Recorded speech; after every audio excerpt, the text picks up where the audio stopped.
to the question of management, you nailed it on that second one.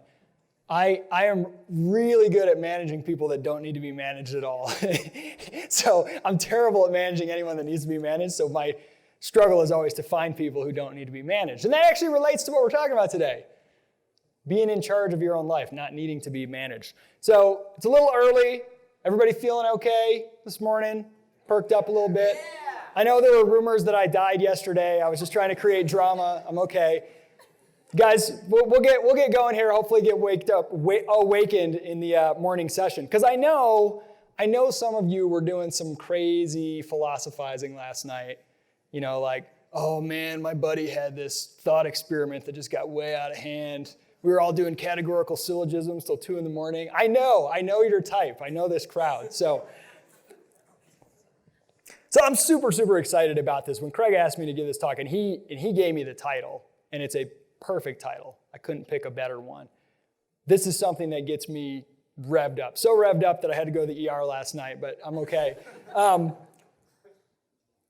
What is the point of living if you're not fully alive? And it sounds weird, but I know you know what I mean when I say probably the majority of people you encounter on a day-to-day basis are not fully alive. They're kind of dragging around half dead, letting life happen to them. And that is the most heartbreaking thing I can think of. And on the flip side, when you meet someone who is fully alive, that has that spark, you can see it, and it's inspiring. It's one of the greatest things you can see. So that's what I want to talk about today. But first, I have found that every talk is better if there's a funny story or two. And I don't have any funny stories that directly relate to the content, so I'm just going to tell you one in the beginning and one in the middle, completely random funny stories. And I know this is going to be good because I just got a laugh out of a room full of objectivists. I was told that's not possible. So we're off to a good start. Okay, totally random story. My good friend TK Coleman, he's the education director at Praxis. He was asked to speak at this it was like a virtual conference, like a webinar thing by some organization. I don't remember who it was. And so the guy's like, let's do a Skype call to just talk ahead of time and talk a little about the details. He said, okay, great. So they get on the call, and TK dials in, has his camera on, and the other guy doesn't have his camera on, which is not that abnormal if you do a Skype call. And it's just got like a picture of like a bear or something. And he's like, hey, TK, do you want to know why I don't have my camera on? And TK's like, no, I'm fine. And the guy's like, he's like, it's because of what I'm wearing. And TK's like, okay. He's like, do you want to know what I'm wearing? He's like, no, I don't really. He's like, oh, it's a Puerto Rican business suit. TK's like, okay. He goes, you know what that is? He goes, no. He said, not much. And then they proceeded to have an otherwise normal call. This is just the most random story. I don't know what to do with it. I don't understand it. So I just start off with that to get you loosened up a little bit. It has nothing to do with my talk. Okay. This is a phenomenal quote from the Fountainhead. He's not really struggling even for material wealth, but for the second-hander's delusion, prestige, a stamp of approval not his own. He can find no joy in the struggle and no joy when he has succeeded. I think prestige, status, the good opinion of others is probably the most dangerous trap and the thing most likely to stop you from being fully alive. So I'm going to give away the punchline to this talk right up front. This is what it's about. Stop chasing things that matter to other people and start chasing things that matter to you. You live your life, others don't. They don't have to. You do. What your parents or society or peers or whatever think of you, how proud they are of your titles or degrees or status symbols is utterly irrelevant to whether or not you are alive. And what matters to you is all that matters. So I'm going to give you 7 tips, 7 steps. I don't know, tips, steps, whatever. 7 ideas to help you, especially as it relates to your career, figure out how to be fully alive and to not let yourself feel like you're just being dragged along. Step 1, hunt down victimhood and destroy it ruthlessly. And here's the phrase to look for, because I have to. If you ever find yourself saying that phrase, stop and kill it. You don't have to do anything, period. You always have a choice. Now, this will really offend some people. They'll say, oh, you can't just, you got to pay the bills. No, you don't. You don't have to pay the bills. You could choose to live on the street. Now, if you say, I don't want to live on the street, I don't want to sleep on the sidewalk and try to find, food in garbage cans or something, that sounds terrible. Okay, then you are choosing to want to get an apartment. I'm going to choose to live in an apartment instead of live on the street. That's a choice. You don't have to do that. You're choosing to do that. And if I choose to live in an apartment, that choice has certain demands. I have to come up with a certain amount of money every month. So I'm choosing to figure out a way to get that amount of money so I can live in an apartment. Now that may sound like semantics to you, but it's everything because it alters the way you see yourself and the world. You choose. No one did it to you. I have met so many young people who are miserable. Usually it's in college because that's the people that I interact with the most. And they hate it. And they say, but I have to. Why? Because my parents would kill me. Okay, well, they won't literally kill you. You have a choice.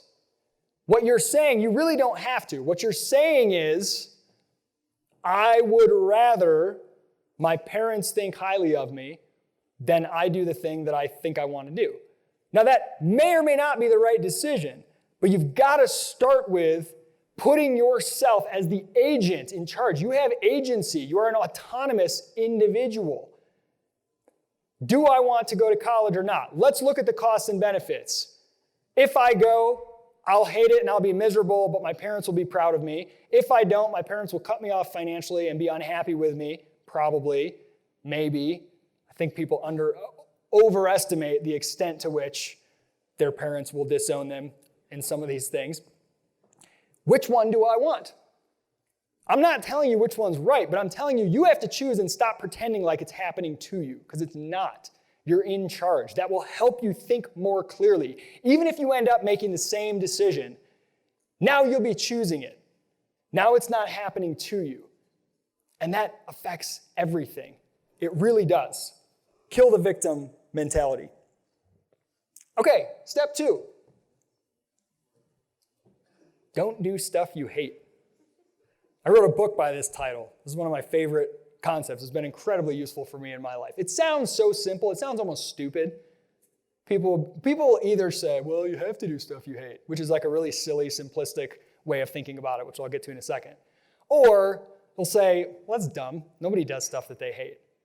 But I'm telling you right now, pretty much all of us do. A lot more than we think. And in fact, it is way easier to live a life that you hate than a life that you love. It's way easier. You don't have to do anything. You just do whatever comes up, whatever somebody tells you to do, kind of just follow the rules. It's not very demanding to end up hating your life, or at least barely tolerating it, having a mediocre life. That's the easy route. Trying to not do things you hate actually takes work, because you got to get real honest about, again, costs and benefits. What do you actually hate and what do you not? And don't be confused. Hate is not the same as hard, okay? This isn't don't do things that are hard. How many of you have ever worked out or trained for a race or, run or whatever? Okay? Healthy room. I like it. How many of you, while you were first starting that run or getting up to go to that workout, kind of hated it? Yeah, like every time, right? How many of you hated that you did it after you completed it? There's always one or two. My wife has run like 3 marathons, and years ago, I was like, all right, our kids are going to grow up someday, and I can't be like, Mommy ran a marathon and Daddy never did. So, I guess I was seeking status in the eyes of others, probably a bad idea. I was like, I'm going to run a marathon. And man, I hated every minute of the training. I hated every minute of the marathon. But you know what? I actually liked that I did it. And here's what I mean by don't do stuff you hate. If you use the word hate loosely, you can hate a lot of things, but don't do the thing that you hate the most, right? So maybe I hated the training and running for a marathon, but I would have hated more having been a guy who never ran a marathon. And so I wanted to eliminate the situation that I would hate more by doing something that maybe I hated a little bit in the moment. I mean, like, I hate brushing my teeth. It's super inconvenient and annoying. But I would hate much more having a hideous mouth that people never wanted to look at, right? Like, so I'm not saying, oh, don't do stuff you hate, okay, I'll sit around on the couch all day. No, you're gonna hate yourself if you do that. And that's maybe a better way to put it. Don't do stuff that will make you hate yourself. When you do hard things, you end up proud of yourself. Hard things that mean something to you, not just that somebody made you do against your will. When you sit around and take the path of least resistance, you end up hating yourself and hating your life. And this is a question that I come back to all the time. And what things in my life am I doing that I hate, that are not things that I feel like I'm choosing to do because I actually want to do them? You know, what are the things that I'm just letting happen because I'm not willing to put in the work to figure out what I really want and go after it? And when it comes to your career, by the way, this is incredibly freeing if you're a young person. How many of you ever heard, follow your passion? Yeah, I think that's shit advice. Not because you don't want to be doing something you're passionate about. Of course you do, that's great, everybody does. But you don't know what that is yet. I don't even know yet. And I'm an old man, I'm 35. I don't know exactly what my passion is. The way I see it is it's more like a chiseling process. It's a whittling away. So as long as you're not doing stuff you hate, you're moving in roughly the right direction. If you're doing something you hate, you're not moving towards doing something that you love. But if you're doing something you don't hate, the more information you get, and then you might try something for a while and realize, okay, I actually hate this. Well, don't do it anymore. And now you added to the list of things that you hate. And over time, like you get to a point like me, I hate doing almost everything. So that's why I got to recruit people to do everything for me, because it's like there's not very much left, right? But you end up with a narrower and narrower band, and you end up in your sweet spot. And I like that approach a lot more. If you don't hate it, give it a try. Go for it. Why not? Okay, you got to pair that with something else. Actually, you got to pair it with two other things, which are the next 2 points. Don't do stuff you suck at. Now, this is in a career sense. If you're not expecting any professional gain, you're like, oh, I'm really terrible at ballroom dancing, I'm going to try to do it anyway. Like, I'm not saying not to do that. But when it comes to your career in particular, and I think the schooled mindset really contributes to this, being able to do a lot of things at some minimum level is overvalued, in my opinion. And getting lost in something is undervalued. Like, I would take any day of the week. This is one reason that we have a lot of homeschoolers that do Praxis, and one of the reasons I enjoy working with homeschoolers, because they tend to have a lot more of this. I would take any day of the week someone who got lost in one thing they were interested in for like a year and did almost nothing else because they were obsessively devoted to it, than someone who like did 50-minute classes on 10 different topics for a year. Because what happens when you get lost in something that you're good at, that you enjoy, and you gain some mastery? You don't just learn that thing. You learn how to master something. You learn some really interesting stuff. So in general, double down on your strengths. The things that come a little easier to you than most people. That's where you're going to get the highest return.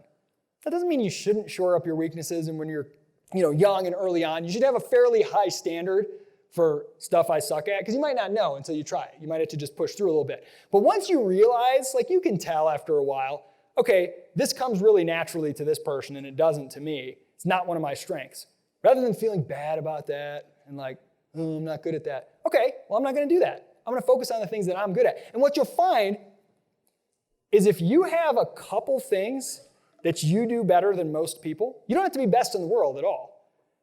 But if you can combine two unique skills, let's say you're in the top 20% at two different things, that intersection of skills, that's where you're going to get a huge return. So being a pretty good accountant and a pretty good yoga instructor, I don't know, that intersection, that's interesting. That's unique. You're probably the best in the world accounting yoga instructor, right? Like, it sounds so weird. There's a person on YouTube who has a channel that's about blacksmithing. And I don't know, like my guess is maybe he's in the top 20% of blacksmiths at his actual skill. I don't know anything about blacksmithing. And he's not the best YouTuber in the world, but he's probably in the top 20 or 30% of YouTubers. But guess what happens when you have two things that you're in the above the majority of the population in? And that intersection, now that's unique. He is the best blacksmither on YouTube in the world. And that's enough to get him like a couple million followers. That's pretty amazing when you think about it. So find those strengths. Don't do stuff that you're terrible at, that you're never going to be really better than the average person at. That's kind of a waste of time and resources. Find those strengths and double down. Okay. Do stuff other people value. And I completely forgot, I'm sorry, to have a Venn diagram on here. Stuff that, stuff you don't hate, stuff you don't suck at, stuff other people value. Where those things intersect. That's where you want to start. That's where you want to focus for your career. Do stuff other people value. Now, this is really important. I don't mean do stuff that other people praise you for. That's not the same. That's a very dangerous conflation. Because people will praise you for all kinds of stuff. You know a really weird phenomena that I see all the time? Like, this truly blows my mind. This is why I think college is such a strange, religion at this point. People don't think clearly about it. I have literally talked to parents who have one child that graduated college. This is a true story. She's living back at home. She's depressed, and she's been unemployed for 18 months. And she has another child who didn't go to college. He started a business. He has an apartment. He's making like 50 grand a year on his business, and he's loving it and running a podcast and all this other stuff. And the mother told me, I'm so worried about my son. I wish he was more like my daughter, who was always a very good student and got in and got a good degree. She couldn't even see the fact that her daughter is not happy, but that status symbol of getting that degree. So stuff other people will praise you for is not the same as stuff other people value. Sometimes you'll get praise. Everyone says, congratulations if you get into a college.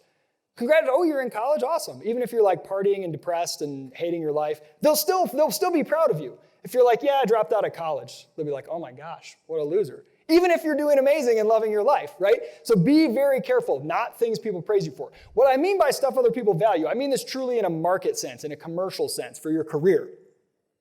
Things people will pay you for, money or other valuable things. And you need to do this because if you just say, okay, I'm going to focus, I'm not going to do stuff I hate, I'm not going to do stuff I suck at, well, I'm kind of good at playing the flute, and I don't hate it, so I'm going to play the flute.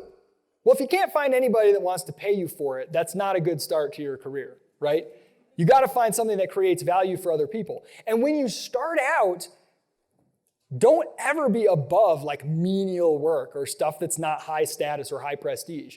When you start out, you're not able to create that much value for people. I hate to break it to you. Early in your career, you're not that valuable to most companies. It takes them at least as much resources to get you up to speed, whatever, especially if you come in and say, I want to do marketing. I want to be your marketing expert. And you're 20 and you haven't done anything. They're okay, that's cool, but you're going to take a long time to become valuable there. If you come in and say, look, I really want to do marketing, but I want to start wherever I can create value. So I'll clean the floor if I need to. I'll answer phone calls. I'll do cold emails because I need to start by creating value. Doing something that makes you want to have me around, that makes it worthwhile. And then I can leverage that into learning something more.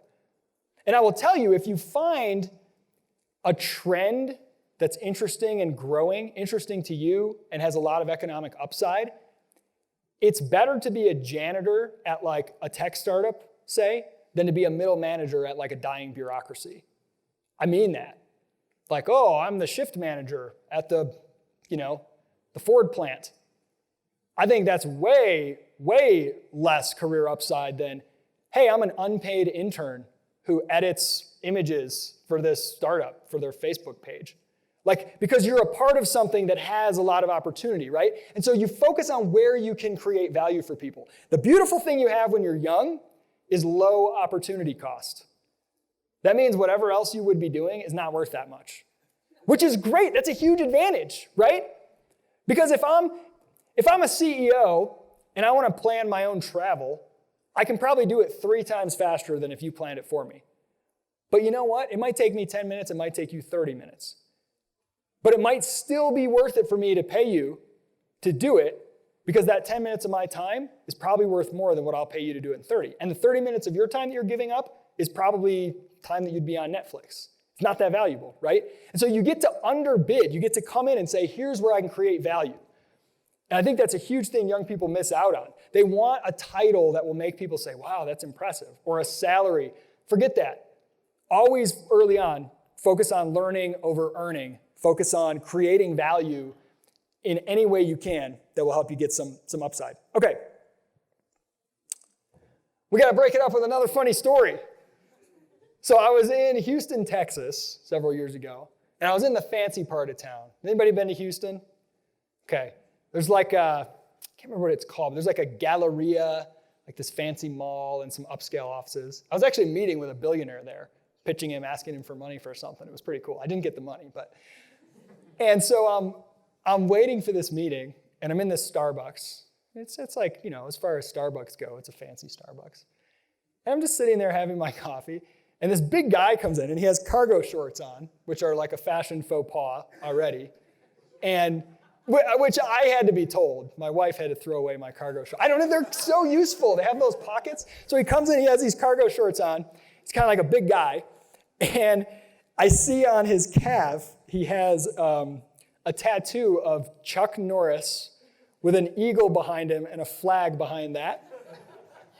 And he walks in, and he walks up to the counter, and he says, "Excuse me, I'd like a cup of coffee." And the lady's like, "Okay, would you like venti, grande, blah, blah, blah, you know, Komodo blend, etc." He goes, "I want a cup of Folgers." and she goes, "What's that?" Which broke my heart, and I realized I was old, that like baristas don't even know what Folgers is, my God. He's like, "Folgers? Folgers coffee?" He goes, "You've never heard of Folgers? I want to talk to a manager." So she goes and gets her manager. The manager comes up, and he's like, "I just want a cup of Folgers coffee. Is this America? Are we in America?"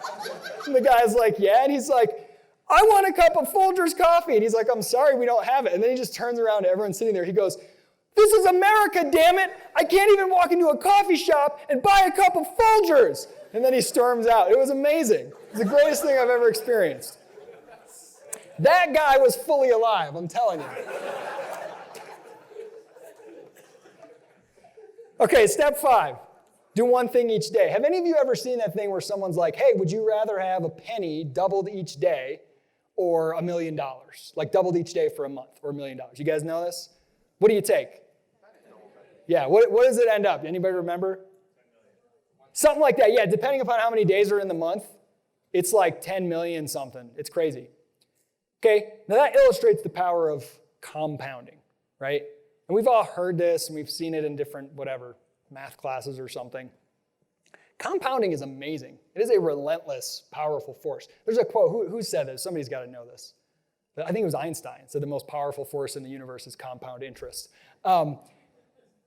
This is true with your life and your career. I think it's really easy to get excited about big, huge goals. Oh yeah, my New Year's resolution. I'm going to, do something. I'm going to write a book. I'm going to publish a book.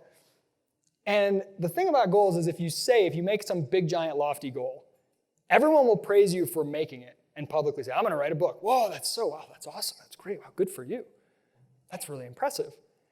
And then no one will really look down on you if you don't fulfill it. If you take a couple years, I haven't finished the book yet. Oh, that's hard. It's hard to write a book. No one will be like, "You are such a loser," right? They'll kind of let you get away with it. And so I think setting big, lofty goals is a really dangerous thing. If instead of the goals, you focus on the process and you say, "Okay, whatever. Maybe I have an outcome in mind. Maybe I don't. That doesn't really matter. But I know that I want to, let's say, improve my writing. I want to be a better writer. The idea of publishing a book someday is kind of cool." Rather than set that lofty goal, I'm going to just show up and I'm going to write every single day and publish it. I'm going to write a blog post every single day. Now, this is something I've been doing on and off for the last 5-6 years. I blog pretty much every day, and I have been for quite a while. It's truly an amazingly powerful exercise, even if you don't care about writing. I can't recommend it enough. If you do that, if you show up every single day and publish a blog post, what will happen by the end of a year is likely to be far greater in terms of adding value to yourself, building confidence, feeling like I can do anything. I can show up, I can ship it, I can write, and even move you closer to, let's say, writing a book. So I always kind of had this thing like, oh, it'd be cool to write a book someday. Because I think everybody kind of secretly is like, yeah, it'd be cool to publish a book, I kind of thought about it, never really made it a goal. And a friend challenged me years ago to start blogging every day. So I did. Really, really hard, but really amazing. And at the end of a year, a guy came to me and was like, hey, you have some really great blog posts. What do you have, like a couple hundred? I'm like, yeah, I got like 400 blog posts. And he's like, yeah, I've seen a lot of them. He's like, why don't you pick the best ones and put them together into a book and we'll publish it? He worked with like a independent publishing thing. I was like, oh, that's cool. Okay. So I did. It ended up that by focusing on just showing up every day and doing one thing to make myself more valuable, I did it for me, not for anybody else, not for the readership. I didn't have a ton of readership. I still don't have a ton of readership on my blog. I just do it as an exercise for myself. But the end result was I had made myself so much more valuable, I actually had enough content to publish a book. But if I would have started the year and said, I'm going to publish a book by the end of this year, I can tell you I either wouldn't have gotten it done or it would have been a shit book. Now, I'm not saying my books are not, maybe they're shit books, I don't know. But I think it would have been a much worse product. So if you say every single day, maybe there's some obstacle you want to overcome, there's something you want to add value to yourself, pick something doable. Something so easy, you'd feel really ashamed if you didn't do it. Because it's easy to be, oh, okay, I'm going to run 5 miles every day. Well, then what happens if you're traveling, you're here at TOS-Con, you didn't bring your running shoes, and you didn't run 5 miles one day? Is anyone going to blame you? No, you're not going to blame yourself either. But what if you said, I'm going to run 10 yards every day? You can literally do that inside your hotel room, just like run back and forth a couple times. It sounds really stupid, but I'm telling you, showing up and doing that every single day for 30 days, for 365 days, it's way harder. And it will make you better. Now, most days you'll probably run more than that. But if you at least run that many, if you at least have no 0 days, then every day you're adding just a little bit of value. There is something so powerful about that. And take that with you into your career, not just to yourself. If you start working with people, friends, clients, people you're working, companies you're working for, do something to add value to that company every single day. At the end of the day, you should say, is it more valuable than it was when I started? And am I more valuable than I was when I woke up this morning? In some way. That's why I like blogging every day, because then if the rest of the day is just like a total, nothing gets done, well, at least I published a blog post today, so it's not a 0 day, At least I did something. Make it easy for yourself. Okay. Step 6. Live, work, and learn out loud. Now, a lot of people think like, oh, young people, they're always bragging about, they post everything to social media, they want everyone to see, blah, blah, blah. I disagree. I think they post a lot of fluff. But I think young people are actually super shy and reserved and embarrassed and private about their interests and abilities, which is crazy to me. I met a guy who was at a Praxis event one time, and he had just started the program. And we did this personal brand audit, like write down how you want to be known by other people, and then people will go Google you, and they'll write down what their impressions are, and then you compare the two. And what he wanted to be known for was, I'm deeply passionate about financial literacy and helping educate people how to get in charge of their finances. That was like his number one thing he wanted to be known for. And when you go and Google this guy and check out Facebook and LinkedIn, wherever you can find him, Instagram, Snapface, whatever. I gotta pretend to be old, like I don't know what's going on with all these things. You wouldn't find any of that. The person who did was like, I found, likes cars and the Beatles and hangs around with his family. There was no evidence anywhere. And he'd read all kinds of books on personal finance, listened to podcasts, etc. Now, if that's not findable, if no one will ever know that, how are you supposed to get opportunities there? Like, it is incredibly likely that, let's say maybe I know somebody who's a financial advisor and he's thinking about writing a book and he's looking for some young person to help him edit it. And you could get your name on a book, edited by whatever, in the financial literacy thing. That's a really cool opportunity. Now, if I know somebody like that, which is not unlikely, and I've come across this guy, I'm like, oh, that's the guy who's always talking about financial literacy stuff. I bet he'd be great for that, right? I've got one friend who's obsessed with like baseball stats and analytics. And he's just constantly talking about, hey, I ran this regression on the number of blah, blah, blah, like doing all this statistical analysis. Because of that, every time anything in that realm comes up, people think of him right away because he's got a brand, because he's learning and working out loud. Hey, I went to this movie. Here's what I thought of it. Hey, I'm reading this book right now. Here, I'm blogging about what I think. Hey, I went to TOS-Con. Last night, we had a session. I'm going to do a summary of every session, what I thought. I'm going to write something about what I learned. Like, why would you not? Learn out loud. Work out loud. It's amazing how powerful that is to be findable and to build a brand around what you're doing. And you don't need to pretend to be an expert. That's the thing. You don't have to be like, oh, okay, well, if I'm going to publish something online, I have to be like really good at it. Not at all. You can be like, hey, I literally just learned how to do this one thing with with Microsoft Excel, which is the greatest piece of software ever created. I don't really know much about it. There's one freak in the building. I don't really know a lot about this stuff, but I just learned how to do pivot tables, so here's like a video of me talking about it. That's actually really impressive. That's really cool. And believe it or not, it's very helpful to people. People learn better from those who are just barely one step ahead of where they are than they do from an expert. And just having like a body of work around your interests, around your hobbies, around what you're learning and doing, that's really cool. And if you work for a company, this is doubly cool. If you're working somewhere, even if it's somewhere you don't want to be long term, you're just there right now. And you're like publicly talking about, yeah, it was super awesome. At work today, I learned how to use MailChimp, and now I'm doing blah, blah, blah, blah, and I'm trying to learn more, et cetera, et cetera. And you're like talking about like, hey, this is really cool. I love this company because I'm doing X, Y, and Z. People will see that and they'll be like, whoa, I want that person to work for me. I want someone who loves a company that much. They love that company that much. I want them to love my company that much, right? It's amazing. Tim Shermack, who's speaking, I think, later today, he owns a business. Tim's an amazing guy. And he's always talking about his company. And he does it in such a way that you can't help but wish you worked there. And I think that's one of his recruiting strategies.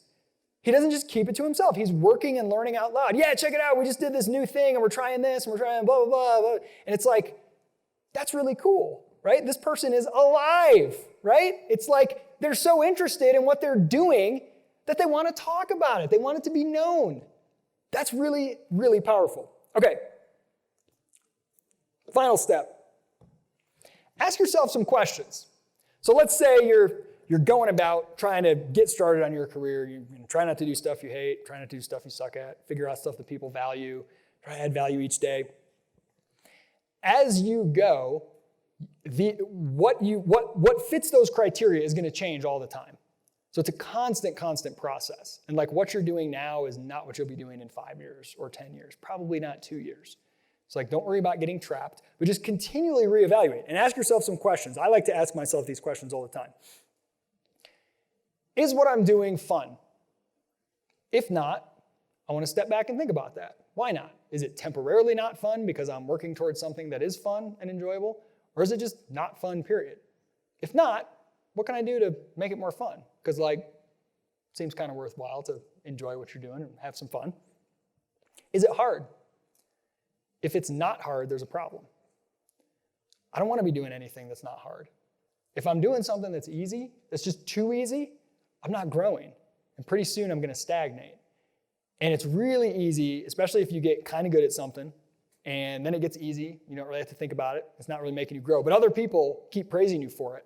And you just get kind of stuck in a rut. You just keep doing the same thing. And pretty soon you're just kind of like this washed up has-been who's like a one-trick pony.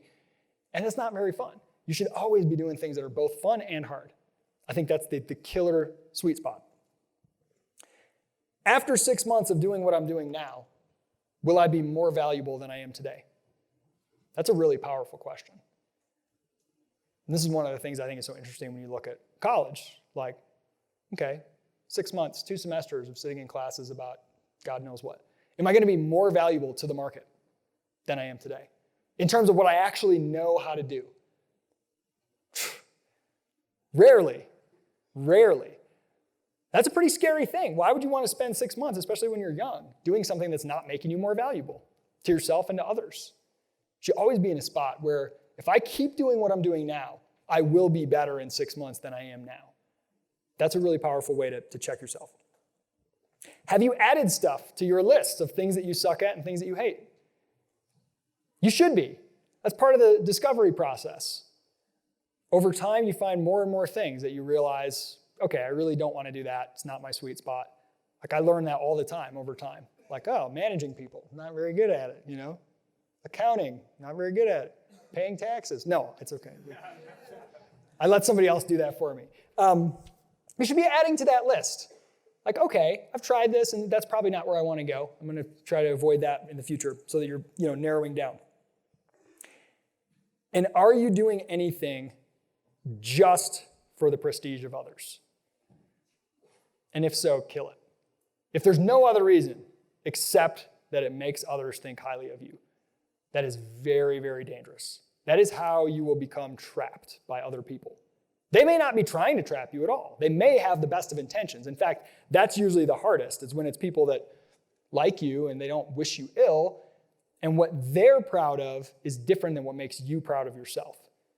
And if you chase after that, you can very easily become a slave. And that's a very, very dangerous thing. So ask yourself that. What am I doing right now that I'm only doing because it makes other people think that I'm cool?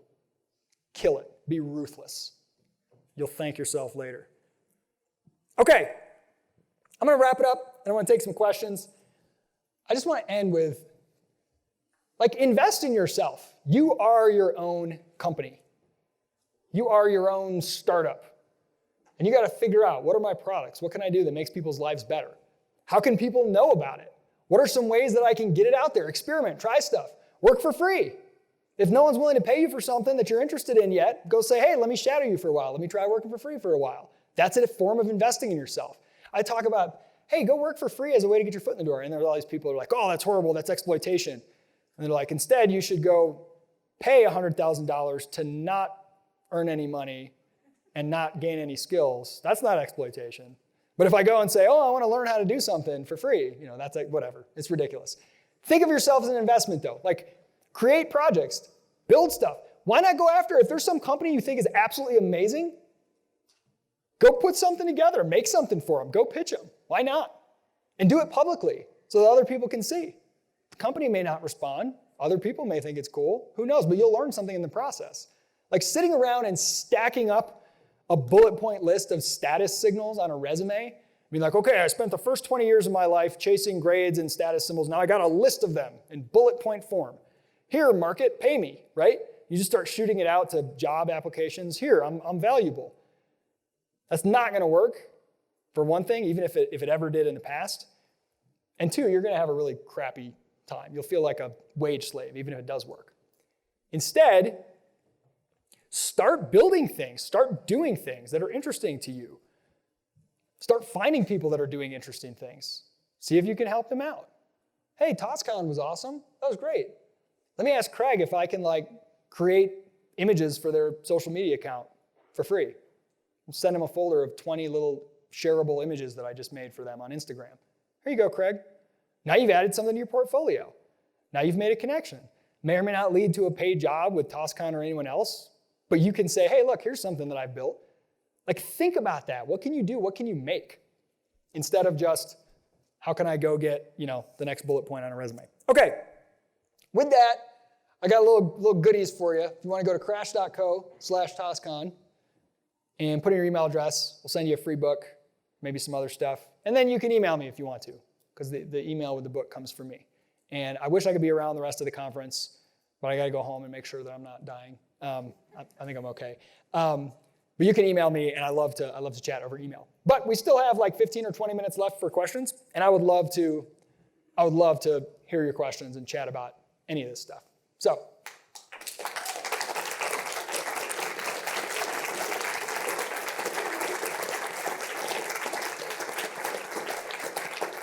thank you for starting that clap, by the way. I've realized that if you don't say something that makes it clear your talk is over, thank you, and then everyone claps. But if you just say okay, questions, then no one knows. Do we clap now or do we wait till after? And then I feel really depressed because no one clapped, So I thank you for doing that. All right. Hi. How did you first get on board with this concept of Praxis? How did you convince it to students and parents alike? Because it's a pretty heavy mind shift. Yes. Hardest thing I've ever done. Best thing I've ever done. Very, very challenging, but in the best of ways. I actually wrote a very short book about it, which you can get online for free if you want to, but 11 lessons in bootstrapping a startup. But I'll tell you right now the basics.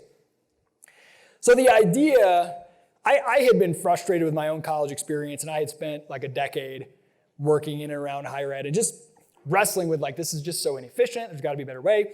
And I got this idea for this, let's do like a professional boot camp, place people in apprenticeship. And when I got the idea, and it was like one of those rare eureka moments, like I don't think that happens much, but it just kind of like hit me. Mm-hmm. And I've gotten a lot of ideas for stuff before that I write down, like, oh, maybe I'll start this business someday. This one was different. And the way that I think it was different was that it passed the willing to fail test. I liked the idea so much, I needed to know if it could work. And I needed an answer to whether or not this could work in the market more than I needed to win. Like, I would rather have tried it and failed and then gotten my answer than to not. And I was totally willing to fail trying this. And that had not been true of many other business ideas I'd had. And I think you need to have that level in order to execute. So when I started, it was in 2013, the world has come a long way since then. Like, it's not nearly as crazy to talk about not going to college anymore. Young people are completely cool with it, and their parents are slowly coming around. It was very, very hard. And what I did was I started with the audience that I knew best, which was kind of like libertarian-ish, philosophical-ish, freedom-oriented, independent thinker, young people. And the way that I framed it was like, look, and I would only, if you're totally happy in college, awesome. I'm not going to tell you, like, don't do something that's working for you. But the ones who are like, this just seems like a waste. I'm spending all this money. I'm frustrated. I'd say, okay, look, take 1 year. Take 1 year, and the net cost of the program is zero. So you're going to come out the same financially as you went in. And you're going to come out with 6 months of work experience at a startup, a personal website, a portfolio of projects, a new network that's not just people your same age in school. And at the end of that year, if you're like, yeah, I want to go back to school, what have you lost? You can always do that. Mm-hmm. But if at the end of that year, you get a job offer and you really think it's really awesome, you can jump ahead 2, 3, 4, 5 years. Mm-hmm. Why not? What are you waiting for? And that didn't work on very many people, because a lot of people are just really scared. And people don't like to try something new. Mm-hmm. But the very first few people that were like, yes, not only do I want to do this, but I want to be one of the first customers, right? Those are the people you focus on. So like if you're starting something new, truly find those few customers who are over the moon for it and put all your effort on them. The first class had 6 people, and one of them dropped out 2 months in. So 5 people finished the first class. And once we had a few success stories, it got a little easier and a little easier. And now there's like 110 people that are currently live enrolled today in the program, plus 200 and some graduates. So little by little. Does that help? Yeah. Okay. A short follow-up. Have you tried taking it elsewhere, outside the US, or do you think it will work? Man, I would love that so much. And I have about half a dozen times someone has come to me. Because what you would need to make that work is someone on the ground in another country that could do 2 things. Recruit the students and get the businesses. Because I don't have that knowledge locally. And so several times someone has come to me and been like, hey, I'm from whatever, Germany, the UK, there's been a whole bunch of countries, Australia. I love what you're doing. I'd love to start it here. I've been like, okay, cool. Let's do it like a franchise model. You get the students, you get the businesses. We'll run the whole thing. We'll do the application process. We'll do whatever. We'll come up with a split on the revenue. Like, we're ready to go. And they'd be like, great, awesome. And then they just vanish because it's really hard. But if someone's there and ready to do it, I'm open. Thank you. Yep. Hi. What is your opinion on sharing unfinished projects? And where do you draw the line between something that maybe people would like to see your progress and something that's truly unfinished and you should probably keep to yourself? Because a lot of times I enjoy writing, and then I'm also an aerial artist and a performer, so a lot of my stuff is more artistic, and I either feel embarrassed sharing it, or I feel like my passion to create it will die down if I reveal it to other people too soon. But then I just don't post anything for years and months because I have nothing done, nothing I'm proud of. Where do you draw the line there? I'm a huge advocate of sharing as much as you can. And the thing, I mean, again, you got to find what you're comfortable with. Like maybe there are some things like you just journal every day just for you and you don't ever want anybody to see it or whatever it is. But I think the more the better, because if you share it in such a way that's like, hey, this is just a work in progress. This is something I'm playing around with. Then people know who you really are. You're an interesting, creative person who's always playing around with stuff. And that's likely to attract the kind of interesting, creative people that you might want to be interacting with to you, because they'll know that that's who you are. Hey, check out this character I'm halfway done drawing with. Hey, here's a half of a chapter of a book. I'm kind of playing around with it. Maybe I'll bend it, maybe not. And you just kind of like, I think a personal website's a great way to do this, because then, even if it's technically searchable, like no one's going to find it. People are always worried about, I have a personal blog. I'm so embarrassed if I click publish, people are going to read this. And then the next moment they're embarrassed because no one reads it. But you don't necessarily have to share it on social media or whatever, but at least you have this developing archive, and then you can share it if you want to. If you're talking with someone like, I worked on that someday, let me go share this thing. And then you have like this body of work that you build over time, and you can go back and look at how you used to do things. It's a really powerful thing. So I would say, share as much as you can, I think you should get comfortable flexing that muscle. If you keep it all in there, you're not going to connect with nearly as many people that you want to connect with. Cool. Thank you so much. You bet. Hi there. What's up? I'm actually somewhat similar to someone you were describing earlier, and believe it or not, it's not Mr. Folgers. I was excited. I was looking for a tattoo. No, it's actually the guy who you mentioned was the baseball fan with the data sort of thing. I'm sort of the same thing with football instead. Yeah. So I'm at that intersection of being a good enough football fan and being pretty good with Microsoft Excel. Yeah. And so I've started a football analytics blog. Oh, I love it. And what that entails is manually entering like 15 different data sets for 200 some college teams. And I've found a way to make that sort of rewarding little by little, because I see how the things and the projections change. So going back to step 2 that you named, which was don't do stuff you hate, do you think you could say that kind of a corollary to that is find a way to love the things you quote unquote have to do? Sure. I mean, if you can say, you guys have probably heard before, like the workers who are bricklaying. And one guy's, what are you doing? Oh, I'm laying bricks. The other one's like, I'm building a wall. The other one's like, I'm making a cathedral, right? If you can have that perspective, like there's things you're going to do in your day, keeping my inbox at 0 and answering emails all the time is not always fun. It's kind of like laying bricks. But I understand what I'm trying to build, and it makes it worthwhile, and I can learn to sort of take pride in the grunt work and take joy in it. I definitely think that's a part of it. But I also think you should look at those pain points as opportunities for learning or collaboration. So if you can say, okay, manually entering this stuff is just awful. I wonder if I can write a script that scrapes it and pulls it automatically. Let me go start Googling, watching some YouTube videos. How can you write a script that pulls data from this and try this and whatever? Play around with that. And if you're like, okay, I'm not the technical guy, let me see if I can find somebody who's interested in that. Let me just start to look around, talk to people who's kind of hackerish, interested in that. Hey, do you want to help me with this? You write some scripts, blah, blah, blah. And seeing that as a challenge, that's really exciting too, right? I mean, that's capitalism, that's growth, that's the structure of production. Okay, digging ditches with a shovel is kind of boring. I wonder if I could make a machine that does this faster, right? And the process of making the machine is no more glorious than digging the pit, but once it's done, you don't have to dig any more pits, right? And that can be a really good motivation. Thank you. Yep.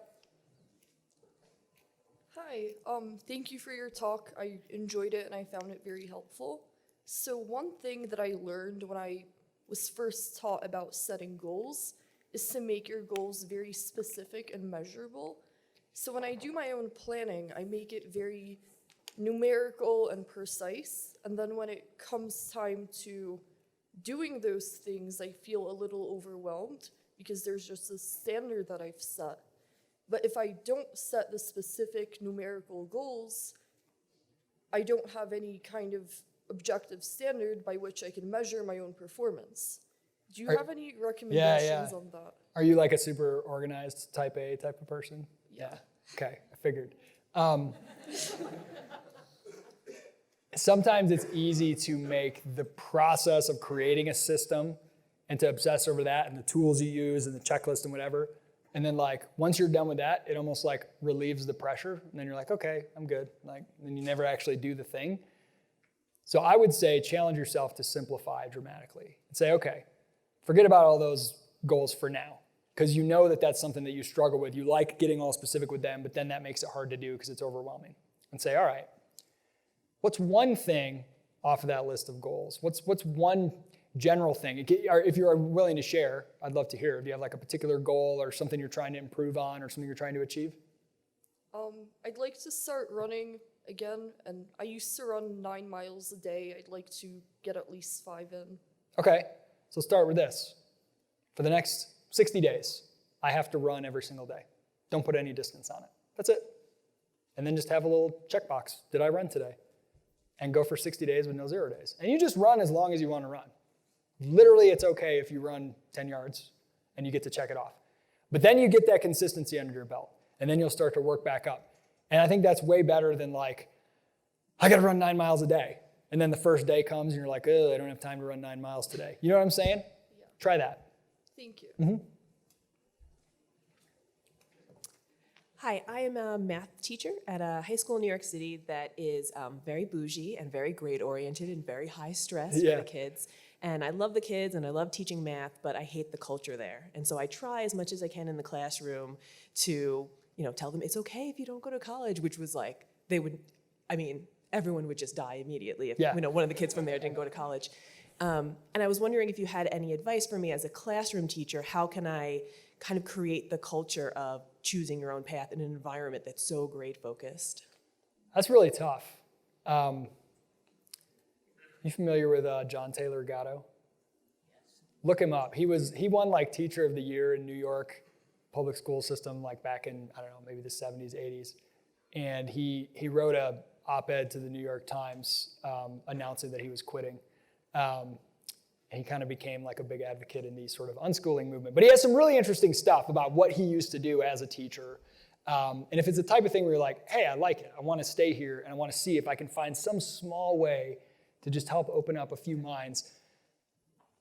I tend to think like the two things that work the best for me in any similar circumstances, which I'm not saying I'm like, have ever been in a very similar circumstance, but is one, how are you living personally? Like your example, if you're kind of an out-of-the-box person and you're kind of a rebel and you're kind of free from those expectations and you kind of have your own standard that matters to you, they will notice that.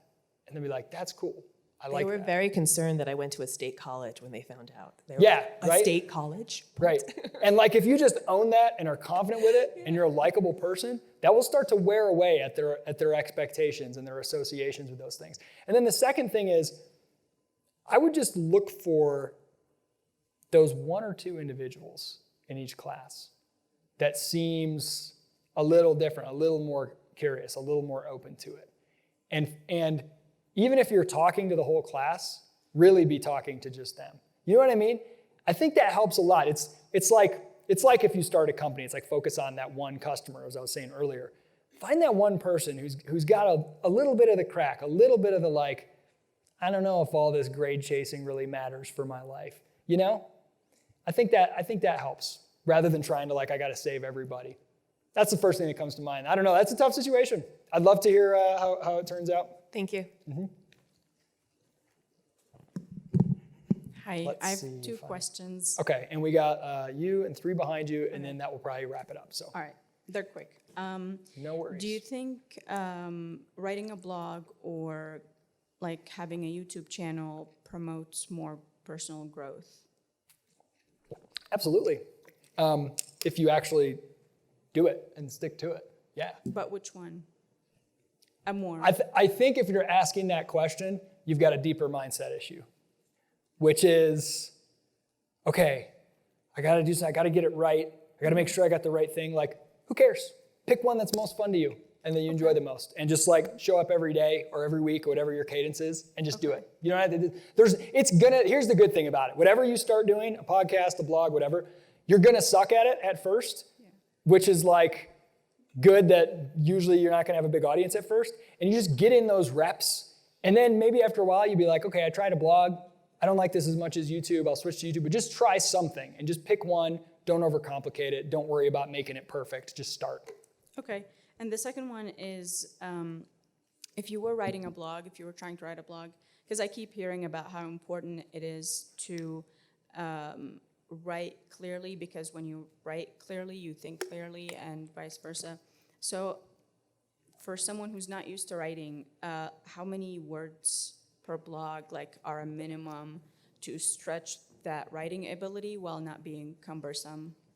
I would say however many you can do every single day. Okay, maybe 3 Really? bullet points. Really, and some days will be more than others, but Okay. look, the only way you'll get better as a writer is to write. I mean, reading helps a little. Reading tips on how to be a writer probably makes you worse until you've got a little bit of proficiency. Do you know what I mean? Once you have a little proficiency, then sometimes, it's like if you don't know how to ride a bike, reading Lance Armstrong's tips for drafting the Alps is not gonna help you, you know what I'm saying? You just gotta get on the bike a bunch of times. So just start doing it and you'll get that clarity. And it might take you a while, but you'll start to find a voice and a rhythm, and it will start to feel a little better. And I say whatever you can put out every day, Great, thank you. You bet. I'm excited for you to get started on that. Hi, Isaac. Hello. Glad you didn't die last night. I am glad as well. Want to be fully alive. Right. So you spoke about showing up every day and doing something, right? And maybe it's not that easy to do in the beginning. But do you notice that over time that thing gets considerably easier and you even look forward to doing it? And following that, is that how you found yourself so busy with so many different things like Praxis and Crash and then the podcasts? And Yes, to both of those, truly. Now, for me, the one thing that I consistently do every day, and I've never stopped except for when I've deliberately stopped to experiment with stopping, is blogging every day. Now, I've tried other things every day, I'm gonna do at least 10 push-ups every single day. And somehow, I still don't do it every single day. You can tell I'm a pretty scrawny guy. I should probably do 1,000 push-ups every day. So there are some that haven't gotten easier for me, but writing has. I haven't written my blog post for today yet. I have no idea what I'm gonna write. I may sit down and I may be it may be something really crappy that I just get out the door, or I may sit down and write 2,000 words. Sometimes that happens. And I'm excited for that moment to sit down at my laptop. I look forward to it every day. It has gotten easier. And it's gotten, in fact, so much so that I experimented with stopping it for a while, and it was messing with me. I was it's having withdrawal symptoms. And on the other thing, yeah, absolutely. If I was okay, I want to start 2 companies and have 4 podcasts and all, no way, right? It's ridiculous. Right. But if you just keep adding value every day, okay, let's just get 1 customer for this Praxis thing. Okay, let's get 2 customers. Okay, let's get 10.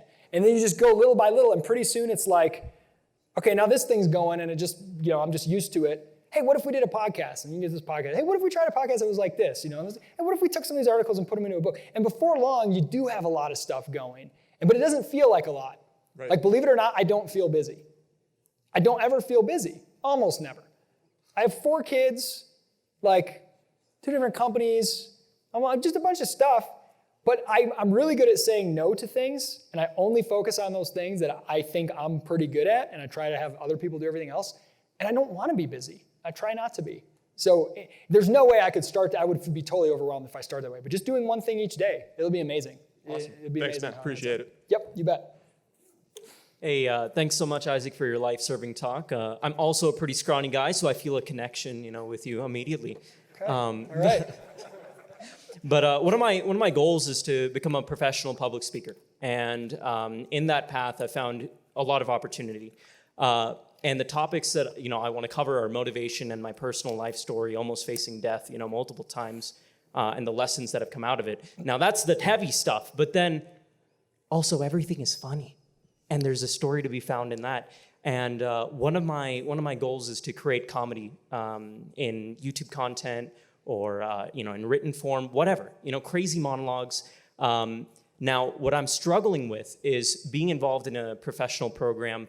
I don't want to burn that bridge, or the bridge of becoming this professional, serious public speaker who's up on this high hill when doing this comedic content. And what I'm struggling with is, can I do both? And does one lessen the other? Especially if they're, say, on the same YouTube channel. Does that ruin my personal brand as a professional? No, I don't think so. To me, I think you want to make your life simple, and you want your brand to be 1 thing. And that brand can have a lot of aspects to it. And that's actually part of what you want to fight for, so that you don't get hemmed in and defined by what other people associate you with. Oh, you're that guy. Well, like, no, there's more to me. So that's why I think like letting all the various things you're interested in be kind of a part of who you are. I wouldn't worry about that. In terms of the professional speaker, I got a little like my left eye started twitching when you said I want to be a professional speaker. And my right eye twitches. Here's why. Nobody hires a professional speaker. No one's ever like, you know what I'm looking for my event? A professional speaker. Never. They're looking for someone who knows about something interesting or who's built something interesting. Mm-hmm. And if that person happens to be a good speaker, they'll end up getting a better reaction and they'll get invited back more often. But that's secondary. In fact, somebody who's built some really cool shit, who's terrible at public speaking, is more likely to get invited somewhere than someone who's like, I'm a professional speaker. Well, what do you talk about? Anything. And I do it professionally. You know what I'm saying? Like, be something interesting. Build something interesting. Say interesting things. Create content that you're known for. The first speaking gigs I ever got was like fee conferences because I was writing a whole bunch about Austrian economics and submitting articles to them, and they were publishing them. They didn't know if I was a good speaker, but they liked some of the ideas I was putting out there, and so they asked me to come and speak. And so do things that are interesting and valuable to people, and that's how you will win opportunities to speak. Trying to pursue being a professional speaker in the abstract is, I think, a losing strategy. Awesome, thank you. Yep. Okay, last question. Thanks I got again, like 30 Isaac. seconds. He's Okay, come on, I'll make it Isaac, quick. cut it off. We'll be super quick. So thanks again. My question is, I just forgot it because you're rushing. What a great way to wrap us All up. right, the clock is ticking. It's okay. Literally did forget it though. I'll email you. Are we really going to end on that? Okay, Tim's got a question. Do email me, Isaac@crash.co. Any of you can email me. I have three rapid fire questions. First, what are your three favorite books you would recommend for people under 30? Ooh, that's really, really tough. That's one of three though, so hurry up. Okay, so, geez. How I Found Freedom in an Unfree World by Harry Brown, Finite and Infinite Games by James Carse, and yeah, I mean, everyone should read Human Action by Ludwig von Mises, but that's pretty heavy-duty stuff. Next question. I'm getting the cutoff thing. Let's go. Do the Lions have enough talent around Stafford to realistically compete in his prime? No, and don't make me talk about the Lions. It's depressing. Last question. Who is your favorite real estate marketing company if you had to pick one? Platform marketing. I have their socks on right now. Thanks, guys.